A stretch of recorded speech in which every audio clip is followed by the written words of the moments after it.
ಹೊಳಪನು ತಂದ. Hi ಡಾಗೇಶ್. ಲಲಲ ಲಲಲ ಲಲಲ ಲಲಲ. Yes exactly, ನಾನು ಇದ್ರ ಬಗ್ಗೆನೇ ಇವಾಗ ಎಕ್ಸ್ಪ್ಲೈನ್ ಮಾಡೋಣ ಅಂತ ತುಂಬ ಅಂದ್ಕೊಂಡಿದ್ದೆ. ಪರ್ಫೆಕ್ಟ್ ಆಪರ್ಚುನಿಟಿ ಸಿಕ್ತು. ಇವಾಗ ನೋಡಿದ್ರಲ್ಲ, ನಾನು ಮುಂದೆ ಇರೋ ರೈಡರ್ನ ಟೈಲಿಂಗ್ ಮಾಡ್ತಾಯಿದ್ದೆ, ಬಟ್ ಒಂದು ಸೇಫ್ ಡಿಸ್ಟೆನ್ಸ್ ಮತ್ತು ರೈಟ್ ಸೈಡಲ್ಲಿದ್ದೆ. ಶ್ವಾನ ಬಂದಾಗ ಸ್ವಲ್ಪ ಡಿಸ್ಟ್ರ್ಯಾಕ್ಟ್ ಅಂತೂ ಅದೇ. ಹಂಪ್ಸ್ನ ನೋಡಿ ನನ್ನ ಮುಂದೆ ಇದ್ದ ರೈಡರ್ ಕ್ಲೀನಾಗಿ ಸ್ಲೋ ಡೌನ್ ಮಾಡ್ಕೊಂಡ, ಬಟ್ ನಾನು ಪ್ಯಾನಿಕ್ ಆಗದೆ ಅಗ್ರೆಸಿವ್ ಬ್ರೇಕಿಂಗ್ ಮಾಡೋ ಬದಲು ಈಸಿಯಾಗಿ ರೈಟ್ ಸೈಡ್ ರೋಡ್ನ ಯುಟಿಲೈಸ್ ಮಾಡಿಕೊಂಡು ಸ್ಲೋ ಡೌನ್ ಮಾಡಿಕೊಂಡೆ. Don't panic, just adapt and enjoy the ride ಅಂತ ಹೇಳ್ತಾ ಬ್ಯಾಂಗ್ಳೂರ್ ಟು ಮಹಾರಾಷ್ಟ್ರ ರೈಡಿನ ಮತ್ತೊಂದು ಹೊಸ ವಿಡಿಯೋಗೆ ಸ್ವಾಗತ ಸುಸ್ವಾಗತ. ನಾವು ಇವಾಗ ಟೆಮ್ಗರ್ ಡ್ಯಾಮ್ ಹತ್ರ ಇದ್ದೀವಿ. ಇದು ಲವಾರ್ಡೆ ಎಂಬ ಒಂದು ಸಣ್ಣ ಊರ ಹತ್ರ ಇದೆ. ಸ್ಪೆಲ್ಲಿಂಗ್ ಮಿಸ್ಟೇಕ್ ಮಾಡ್ಕೊಬೇಡ್ರಪ್ಪ, ಲವಡ ಅಲ್ಲ, ಲವಾರ್ಡೆ. ಅಯ್ಯೋ ದೇವ್ರ, ಏನೇನು ವಿಚಿತ್ರ ಹೆಸರುಗಳು, ಎಲ್ಲ ಬರೀ ಡಬಲ್ ಮೀನಿಂಗೇ ಅನಿಸುತ್ತೆ. ಈ ಡ್ಯಾಮು ಸುಮಾರು 1.07 ಕಿಲೋಮೀಟ್ರು ಒಂದು ಎಂಡಿಂದ ಇನ್ನೊಂದು ಎಂಡಿಗಿದೆ. 86.6 ಮೀಟರ್ ಹೈಟ್ ಇದೆ. ಇದು ಸುಮಾರು 1990ಯಲ್ಲಿ ಪ್ರಾಜೆಕ್ಟ್ ಶುರುವಾಗಿ 2010 ಕಂಪ್ಲೀಟ್ ಆಗುತ್ತೆ. ತುಂಬ ಲೀಕೇಜ್ಗಳು ಇರೋ ಕಾರಣ ಟಿಲ್ ಡೇಟ್ ಅಂದರೆ ಇವತ್ತಿನವರೆಗೂ ಲೀಕೇಜ್ ರಿಪೇರಿ ಸಣ್ಣ ಪುಟ್ಟ ಕಾಮಗಾರಿ ನಡೀತಾನೆ ಇದೆ. ಈ ಡ್ಯಾಮಿಂದನೇ ಪುಣೆ ಮತ್ತು ಸುತ್ತಮುತ್ತ ನಗರಗಳಿಗೆ ನೀರು ಸಪ್ಲೈ ಆಗ್ತಿದೆ. ಇದು ಸೌತ್ ಏಷ್ಯಾದಲ್ಲಿ one of the longest dam ಕೂಡ ಹೌದು. ನಾನಿವಾಗ ನಿಮ್ಮನ್ನ ಎಲ್ಲಿಗೆ ಕರ್ಕೊಂಡು ಹೋಗ್ತಿದ್ದೀನಿ ಅಂತಲೇ ಹೇಳಿಲ್ವಲ್ಲ. ನಮ್ಮ ನೆಕ್ಸ್ಟ್ ಲೊಕೇಶನ್ ಬಂದ್ಬಿಟ್ಟು ಲವಾಸ, ದ ಗೋಸ್ಟ್ ಸಿಟಿ. ಏನು ಗುರು, ಗೋಸ್ಟ್ ಅಂತ ಇದೆಯಾ? ಅದೇನು ದೆವ್ವಗಳಿರೋ ಸಿಟಿನ? ಅಲ್ಲೇನು ಯಾರೂ ಜನಗಳೇ ಇಲ್ವಾ? ಇಂಡಿಯಾದಲ್ಲಿ ಈ ಥರದೊಂದು ಜಾಗ ಇದೆಯಾ? ಏನು ಈ ವಿಸ್ಮಯ ಮತ್ತು ನಿಗೂಢವಾದ ಜಾಗ? ವಿಡಿಯೋನ ಸ್ಕಿಪ್ ಮಾಡದೆ ಎಂಡ್ವರೆಗೂ ನೋಡಿ. ಆ್ಯಂಡ್ ಇನ್ನೊಂದು ವಿಷಯ, ಇದು ಎಲ್ಲರಿಗೂ ಅನ್ವಯಿಸ್ಬೇಕು ಅಂತ ಏನಿಲ್ಲ. ಹೊಸ ಇನ್ಫ್ಲೂಯೆನ್ಸರ್ಸು, ಕಂಟೆಂಟ್ ಕ್ರಿಯೇಟರ್ಸ್ ಆಗಬೇಕು ಅನ್ನೋರಿಗೆ, like moto bloggers, food bloggers, podcasting, cringe makers, prank videos, ಈ ಥರ ತುಂಬ ಬೇರೆ ಬೇರೆ ಟಾಪಿಕ್ ಇಟ್ಕೊಂಡು ನಾನು ಫೇಮಸ್ ಆಗಬೇಕು ಅನ್ನೋ ಆಸೆ ತುಂಬ ಜನಕ್ಕಿರುತ್ತೆ. ಬಟ್ ಹೆಂಗೆ ಸ್ಟಾರ್ಟ್ ಮಾಡೋದು, ಯಾವ ಥರ ಕ್ಯಾಮ್ರಾ ಸೆಟಪ್ಪು, ಅವ್ರಿಗೆ ಯಾವ ಕ್ಯಾಮ್ರಾಯಿಂದ ಸ್ಟಾರ್ಟ್ ಮಾಡಬೇಕು ಏನೂ ಗೊತ್ತಿರಲ್ಲ. ದೊಡ್ಡ ದೊಡ್ಡ ಇನ್ಫ್ಲೂಯೆನ್ಸರ್ಸ್ನ ನೋಡ್ತೀವಿ, ದೊಡ್ಡ ದೊಡ್ಡ ಕ್ಯಾಮ್ರಾ ಇರುತ್ತೆ, ಇಲ್ಲ 17 Pro Max ಅಥವಾ 25 ಅಲ್ಟ್ರಾನೇ ಬೇಕು ಅಂತ ಏನೂ ಇಲ್ಲ. ಈ ಸೈಕಾಲಜಿಕಲ್ ಮಿಸ್ಲೀಡಿಂಗ್ ಲೂಪ್ನ ತಲೆಯಿಂದ ತೆಗೆದಾಕಬೇಕು ಫಸ್ಟು. ಇವಾಗ ನೋಡಿ, ಇಷ್ಟೆಲ್ಲ ಸೀನ್ರಿ ಇದೆ, ಇಷ್ಟು ಸಖತ್ತಾಗಿರೋ ಬ್ಯೂಟಿನ ನಾನು ಎಷ್ಟು ಬೆಸ್ಟ್ ಆಗುತ್ತೋ ಕ್ಯಾಪ್ಚರ್ ಮಾಡೋದಕ್ಕೆ ನಾನು ಟ್ರೈ ಮಾಡ್ಬೋದು. ಬೇರೆಯವ್ರ ಹತ್ರ ಕಾಪಿ ಮಾಡ್ಕೊಂಡು ಹಿಂಗೆ ತೆಗಿಯೋಣ ಅಂತ ಏನಿಲ್ಲ. ಎಲ್ಲರಿಗೂ ವಾವ್ ಶಾಟೇ ಬೇಕು. ಡ್ರೋನ್ ಶಾಟ್ ಇದ್ದರೆ ತುಂಬ ವ್ಯೂ ಸಿಗುತ್ತೆ. ಇದೆಲ್ಲ ರಾಂಗ್ ಅಸಂಪ್ಷನ್ನು. ನಿನ್ನಲ್ಲಿರೋ ಪ್ಯಾಷನ್ ಆಚೆ ಬರಬೇಕು ಅಂದರೆ ಬೇರೆ ಕ್ರಿಯೇಟರ್ಸ್ ಹೆಂಗೆ ಮಾಡ್ತಾರೆ ಅಂತ ಕಾಪಿ ಮಾಡೋದು ಬಿಟ್ಟು ನಿಮ್ಮ ಐಡಿಯಾಸ್ನ ಎಕ್ಸಿಕ್ಯೂಟ್ ಮಾಡಿ. 1 ಫೇಲ್ ಆಗುತ್ತೆ, 10 ಫೇಲ್ ಆಗುತ್ತೆ, ಇಲ್ಲ 100 ಫೇಲ್ ಆಗುತ್ತೆ, ಬಟ್ ಎಲ್ಲೋ ಒಂದು ಕ್ಲಿಕ್ ಆಗ್ಬೋದು. ಮಾಡ್ತಿರೋ ಕೆಲಸನ ಬಿಟ್ಟು ಫುಲ್ ಟೈಮ್ ಡಿಜಿಟಲ್ ವರ್ಲ್ಡಲ್ಲೇ ಸಕ್ಸಸ್ ನೋಡ್ತೀನಿ ಅಂತ ಬಂದು ತುಂಬ ಜನ ಮಧ್ಯದಲ್ಲೇ ಬಿಟ್ಟು ಈ ಕಡೆ ಕೆಲಸನೂ ಇಲ್ಲದೆ ಪ್ಯಾಷನ್ ಕಡೆ ಗಮನನೂ ಕೊಡೋಕ್ಕಾಗದೆ ತುಂಬ ಜನ ಜೀವನನೇ ಕಳ್ಕೊಂಡಿದ್ದಾರೆ. ಸ್ಲೋ ಆಗಿ ಸ್ಟಾರ್ಟ್ ಮಾಡಿ, ಪ್ಲ್ಯಾನ್ನ ಎಕ್ಸ್ಪೆರಿಮೆಂಟ್ ಮಾಡಿ. ಮಾಡಿರೋ ಅಷ್ಟು ವೀಡಿಯೋ ಫೇಲ್ಯೂರ್ ಅಲ್ಲ, ಅದು ಲರ್ನಿಂಗ್ ಸ್ಟೇಜ್ ಅಂತ. ಮತ್ತೆ ಎವ್ರಿ ಟೈಮ್ ಝೀರೋಯಿಂದನೇ ಸ್ಟಾರ್ಟ್ ಮಾಡಿ. You have a wonderful life. Enjoy whatever the life is offering you. Everything happens for a reason.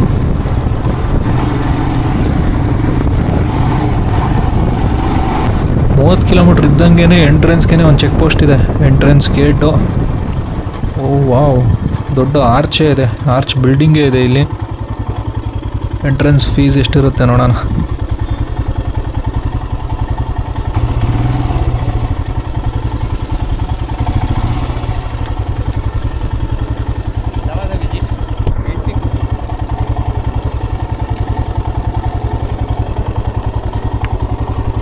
कितना है? 200 रुपये, 200। 200। 2 बाइक है? 1 बाइक का, 2 बाइक का 400। कौन है आपके साथ? और क्या? आइए, आ रहे रुको तब तक। अरे 8508 भाई।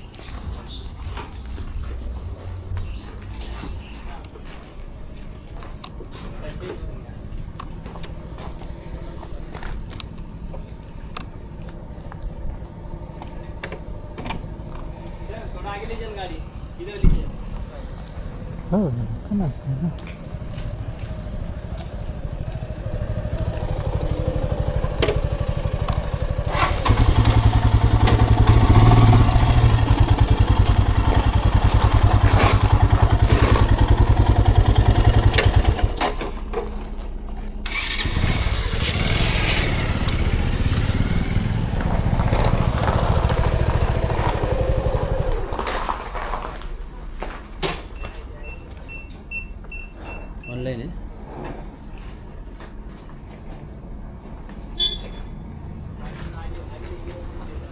आपके बाइक का नंबर क्या है? K0401 लास्ट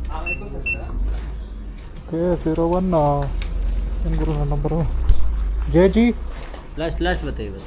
लास्ट 2408 12 हो 4 व्हीलर।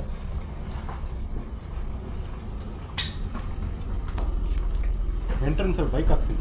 ಹಾಂ ಎಂಟ್ರೆನ್ಸಲ್ಲಿ ಬೈಕ್ ಹಾಕ್ತೀನಿ ಎಲ್ಲಿ ಅಲ್ಲಿ ಫೋಟೋ ಹಾಂ ಸರ್ ಹೋಗ್ಯಾ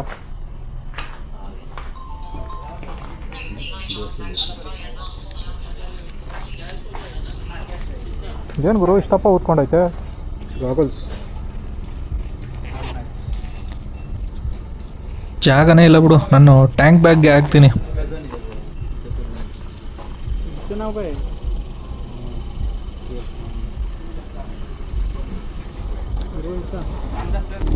ಬೈಕಿಗೆ 200 ರೂಪಾಯಿ ಇಸ್ಕೊಂತವ್ರೆ. ಯಾವುದೋ ಒಳ್ಳೆ ಇನೋವೇಟಿವ್ ಫಿಲ್ಮ್ ಸಿಟಿಮ್ಗೆ ಹೋದಂಗೆ ಇಷ್ಟು ಚಾರ್ಜ್ ಮಾಡೋರೆ. ಕಾರ್ಗೆ 500 ರೂಪಾಯಿ. ನೋಡೋಣ ಒಳಗಡೆ ಹೋಗಿ ಯಾವ ರೇಂಜಿಗಿದೆ ಅಂತ. ಇಷ್ಟೊಂದು ಟೂರಿಸಮ್ ಇದೆ ಇಲ್ಲಿ.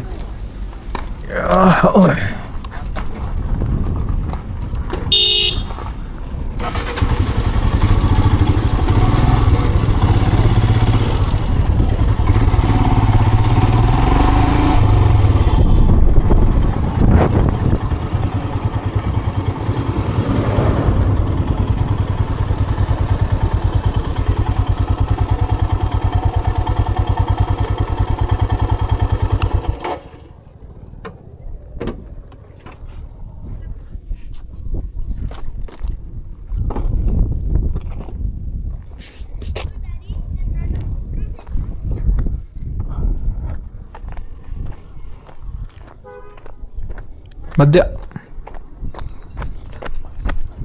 ಸ್ವಲ್ಪ ಮಧ್ಯಕ್ಕೆ ಹಾಕೋ, ಇನ್ನೊಂದು ಚೂರು ಈ ಕಡೆ ಗಾಡಿ.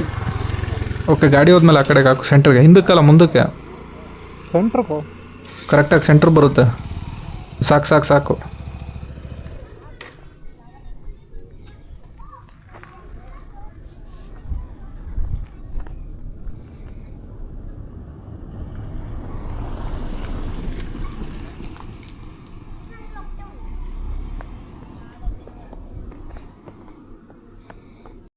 ಸೊ ಇದು ಲವಾಸ ಸ್ಟಾರ್ಟಿಂಗ್ ಪಾಯಿಂಟು. ಇಲ್ಲಿಂದ ಲವಾಸ ಸ್ಟಾರ್ಟ್ ಆಗುತ್ತೆ. ನಾವಿವಾಗ ಎಂಟ್ರಿ ಆಗ್ತಾಯಿದ್ದೀನಿ. ಇಲ್ಲಿಂದ 30 ಕಿಲೋಮೀಟರ್ಸ್ ಇದೆ ಸಿಟಿಗೆ. ನಾವು ಇದೇ ರೂಟಲ್ಲೇ ವಾಪಸ್ಸು ಬರಬೇಕು. ಸೊ ನೈಟ್ ಫಾಲ್ ಆಗೋ ಅಷ್ಟಿಗೆ ರಿಟರ್ನ್ ಆಗೋಣ ಅಂತಲೂ ಪ್ಲ್ಯಾನ್ ಇದ್ದೀವಿ. ನೋಡೋಣ ಬನ್ನಿ ಹೇಗಿದೆ the ghost city. Let's go yo boys, let's go Lavasa. Lavasa ಒಳಗಡೆ ಎಂಟ್ರಿ. ಒಂದಷ್ಟು ಫೋಟೋಸ್ ತಗೊಂಡು ಹೋಗ್ತಾ ಇದ್ದೀವಿ. ಒಳಗಡೆ ಹೋಗ್ತಿರೋ ವೈಬ್ಸೇ ಸಖತ್ತಾಗಿದೆ ನನಗಂತೂ. ಓ, ಕೆಳಗಡೆ ಪಾತಾಳದಲ್ಲ ಇತ್ತಲ್ಲ ಗುರು ಸಿಟಿ.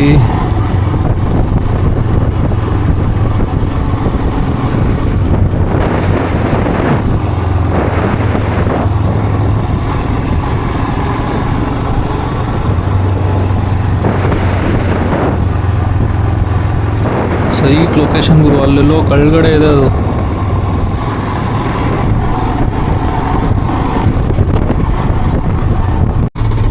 ಆರ್ಚಿಂದ ಎಂಟ್ರಿ ಆದಾಗ ಕೆಳಗವರೆಗೂ ಕ್ಲಿಯರ್ ಕಾಣಿಸ್ತಿತ್ತು. ಆಲ್ ಆಫ್ ಎ ಸಡನ್ ಅದೆಲ್ಲಿಂದನೋ ಫಾಗು, ಮಿಸ್ಟು, ಗೋಸ್ಟ್ ಸಿಟಿಗೆ ಹೋಗ್ತಿದ್ದೀವಿ ಅನ್ನೋ ಥರ ವೈಬು. ಟ್ವಿಸ್ಟ್ ಮೇಲೆ ಟ್ವಿಸ್ಟು, ಟ್ವಿಸ್ಟ್ ಮೇಲೆ ಟ್ವಿಸ್ಟು ಅಂತ ಒಂಥರ ಚೆನ್ನಾಗಿದೆ. ಕ್ಲೈಮೇಟು ಮತ್ತು ವ್ಯೂ ಅಂತೂ ನೆಕ್ಸ್ಟ್ ಲೆವೆಲ್ ಇದೆ ಗುರು. ಚಿಂದಿ ಅಲ್ಲಲ್ಲೇ ಟೀ ಶಾಪ್ಸ್ ಇದೆ. ಮಧ್ಯದಲ್ಲಿ ಒಂದು 2 ಊರುಗಳು ಕೂಡ ಇದ್ದಾವೆ. ಈ ಥರ ಒಂದು ಸಿಟಿ ಆಗ್ಬೇಕಾದ್ರೆ ಆ್ಯಕ್ಚುಲಿ ಈ ಥರ ಊರುಗಳನ್ನೆಲ್ಲ ಖಾಲಿ ಮಾಡಿಸ್ಬಿಡ್ತಾರೆ. ಬಟ್ ಗುಡ್ ಥಿಂಗ್ ಇಲ್ಲಿ ಯಾವುದೋ ಊರಿನೂ ಹಾಗೆ ಉಳ್ಕೊಂಡಿದೆ. ಈ ಥರ ಕರ್ವಿ ರೋಡ್ಸು, ಫಾಗು ನಮ್ಮಂಥ ಬೈಕರ್ಸ್ಗೆ ಹೇಳಿ ಮಾಡಿಸಿದ ಸ್ವರ್ಗ. ಸ್ವಲ್ಪ ಈ ಮೂಮೆಂಟ್ನ ಆರಾಮಾಗಿ ಎಂಜಾಯ್ ಮಾಡ್ಕೊಂಡು ಹೋಗೋಣ. ಮತ್ತೆ ಈ ಥರ ಸಿಚುವೇಶನ್ ಸಿಗುತ್ತೋ ಇಲ್ವೋ ಅನ್ನೋ ಫೀಲಿಂಗ್ ಬರ್ತಾ ಇದೆ.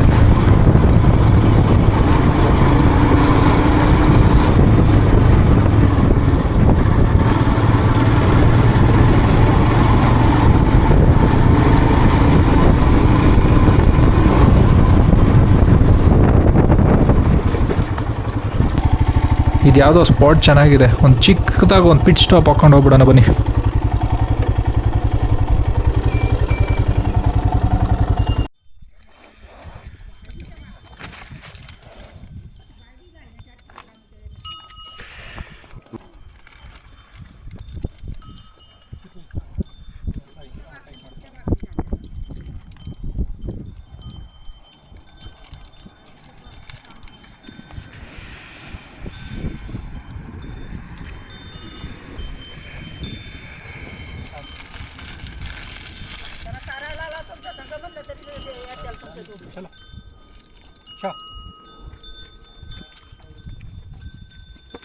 गाडी उचलून घेत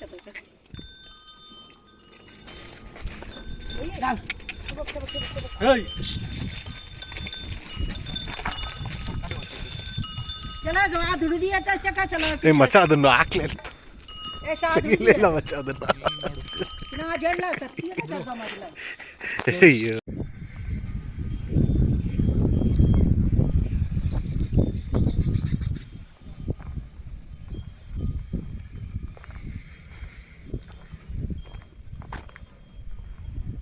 ವಾವ್, ಏನು ಸೈಕ್ ಲೊಕೇಶನ್. ಒಂದು ಸಿಟಿ ಕಟ್ಟೋಕೆ ನದಿ ಅಂಚಲೆ ಇಷ್ಟು ದೊಡ್ಡ ಸಿಟಿ ಕಟ್ಟಿ ಬಟ್ ಈಗ ಖಾಲಿ ಖಾಲಿ ಇದೆ ಅಂದರೆ ನಂಬೋಕೆ ಆಗ್ತಿಲ್ಲ. Look at this beauty man. Bus stop, apartments, ಒಂದು ದೊಡ್ಡ ಇಂಡೋರ್ ಸ್ಟೇಡಿಯಂ ಕೂಡ ಸಿಗ್ತಲ್ಲಿ ನಮಗೆ ಬರ್ತಾ ದಾರಿಲಿ. ನಾವು ಯಾವುದೋ ಬೇರೆ ದೇಶಕ್ಕೆ ಬಂದಿದ್ದೀವಿ ಅನ್ನೋ ಫೀಲಿಂಗ್ ಬರ್ತಾ ಇದೆ ನನಗೆ.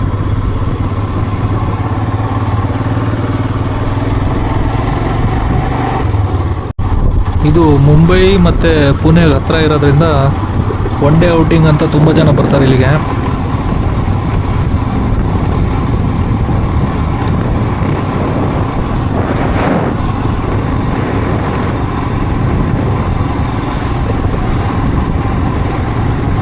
ಅಲ್ಲಿ ಆ ಕಡೆ ಹೈಡ್ರೋ ಪ್ಲ್ಯಾಂಟ್ ಕೂಡ ಇದೆ, ಸೊ ಎಲೆಕ್ಟ್ರಿಸಿಟಿಗೆ ಏನೂ ಪ್ರಾಬ್ಲಮ್ ಇಲ್ಲ. ಈ ಕಡೆ ಎಲ್ಲ ಸುತ್ತ ಮನೆ ಇದೆ, ಮೇಲ್ಗಡೆ ಅಪಾರ್ಟ್ಮೆಂಟ್ಸು, ಇಲ್ಲಿ ಈ ಕಡೆ ಅಂಗಡಿಗಳಿದೆ, ಆ ಕಡೆ ಎಲ್ಲ ಶಾಪ್ಸ್ ಇದೆ.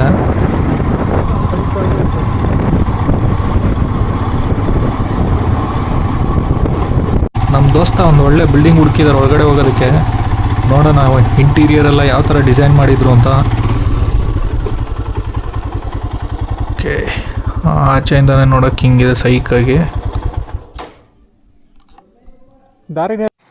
ಎಂಟ್ರೆನ್ಸ್ಗೆ ಒಂದು ಕಾರು ಆಲ್ರೆಡಿ ತುಕ್ಕಿಡ್ದೋಗಿದೆ. ಯಾವ ಕಾರು ಅಂತಲೂ ಹೆಸರು ಗೊತ್ತಾಗ್ತಿಲ್ಲ. ಇದು ಎಂಟ್ರೆನ್ಸೇ ಭಯಾನಕವಾಗಿದೆ. ಇಲ್ಲೊಂದು ಬೈಕ್ ಇದೆ. ಬೈಕು, ಕಾರು ಎಲ್ಲ ಹಂಗಂಗೆ ಬಿಸಾಕಿ ಹೋಗಿದ್ದಾರೆ. ಸೀರಿಯಸ್ಲಿ ಇನ್ಫ್ರಾಸ್ಟ್ರಕ್ಚರ್ ಅಂತೂ ಸಖತ್ತಾಗಿದೆ. ಯಾವುದೋ ಇಂಗ್ಲೀಷ್ ಮೂವಿ ಸೆಟ್ ಒಳಗೆ ಬಂದಿರೋ ಥರನೇ ಫೀಲ್ ಇದೆ. ಹೆಂಗೋ ಆಗ್ತಿರೋದೇ ನಮಗೆ ಒಂಥರ ವಿಯರ್ಡ್ ಫೀಲಿಂಗ್ ಇದಂತೂ.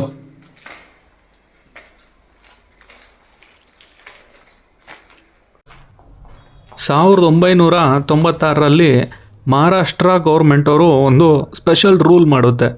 ಪ್ರೈವೇಟ್ ಕಂಪನಿಗಳು ಹಿಲ್ ಸ್ಟೇಷನ್ನ ಡೆವಲಪ್ ಮಾಡಿ ಟೂರಿಸಮ್ ಮತ್ತು ಅರ್ಬನ್ ಡೆವಲಪ್ಮೆಂಟ್ ಮಾಡಲಿ ಅಂತ.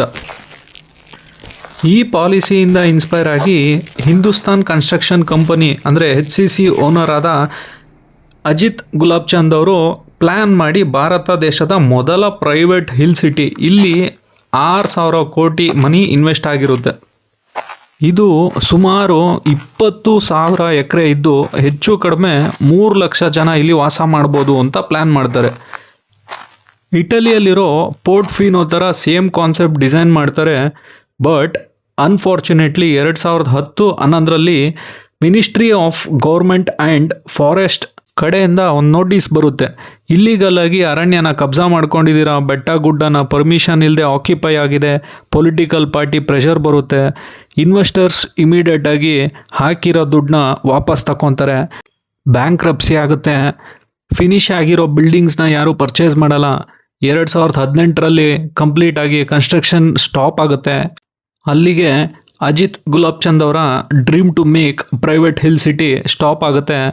ಈ ಜಾಗನ ಟೇಕ್ ಓವರ್ ಮಾಡೋಕ್ಕೆ ತುಂಬ ಕಂಪ್ನೀಸ್ ಕಾಯ್ತಾ ಇದೆ. ಇದಿಷ್ಟು ಇಲ್ಲಿನ ಹಿಸ್ಟ್ರಿ ಆಗಿದ್ದರೆ, ಇವಾಗ ಸ್ವಲ್ಪ ಮಟ್ಟಿಗೆ ಜನ ಕೂಡ ಇದ್ದಾರೆ. ಒಂದು ಖುಷಿ ವಿಚಾರ ಏನಂದರೆ, ಒಂದು ಫುಲ್ ರನ್ನಿಂಗ್ ಕ್ರೈಸ್ಟ್ ಯೂನಿವರ್ಸಿಟಿ ಕೂಡ ಇದೆ. ಹಾಸ್ಟೆಲ್ಸು, ಹೋಟೆಲ್ಸು, ಟೂರಿಸಮ್ ಇರೋದ್ರಿಂದ ಸ್ವಲ್ಪ ಮಟ್ಟಿಗೆ ಅಂಗಡಿಗಳು ಕೂಡ ಇದೆ. ಸೊ ಇದು Lavasa, the ghost city of ಇಂಡಿಯಾದ ಸ್ಟೋರಿ. ನಿಮಗೆ ಈ ಮಾಹಿತಿ ಬಗ್ಗೆ ಏನು ಅನ್ನಿಸ್ತು ಅಂತ ಕೆಳಗಡೆ ಕಮೆಂಟ್ ಸೆಕ್ಷನಲ್ಲಿ ತಿಳಿಸಿ. ವಿಡಿಯೋ ಇಷ್ಟ ಆಗದೇ ಇದ್ದಲ್ಲಿ ಡಿಸ್ಲೈಕ್ ಮಾಡಿ, ಇಷ್ಟ ಆಗಿದ್ದರೆ ಲೈಕ್ ಮಾಡಿ, ನಿಮ್ಮ ಫ್ರೆಂಡ್ಸ್ಗೆ ಶೇರ್ ಮಾಡಿ. ನೀವೇನಾದರೂ ಈ ಚಾನಲ್ಗೆ ಮೊಟ್ಟ ಮೊದಲ ಬಾರಿಗೆ ಬಂದಿದ್ದರೆ ದಯವಿಟ್ಟು ಸಬ್ಸ್ಕ್ರೈಬ್ ಮಾಡ್ಕೊಳೋದು ಮಾತ್ರ ಮರಿಬೇಡಿ. ಹಾಗೆ ಅಲ್ಲಿ ಬೆಲ್ ಐಕನ್ ಒತ್ತಿ, ಸೊ ದಟ್ ನನ್ನ ವೀಡಿಯೋಸ್ ನಿಮಗೆ ಮೊದಲು ತಲುಪುತ್ತೆ. That's it from this video. ನಿಮ್ಮ ಪ್ರೀತಿಯ Sanju AKA Sanjay Kattigowda. Keep supporting ಅಂತ ಹೇಳ್ತಾ ಸೈನಿಂಗ್ ಆಫ್. ಜೈ ಹಿಂದ್.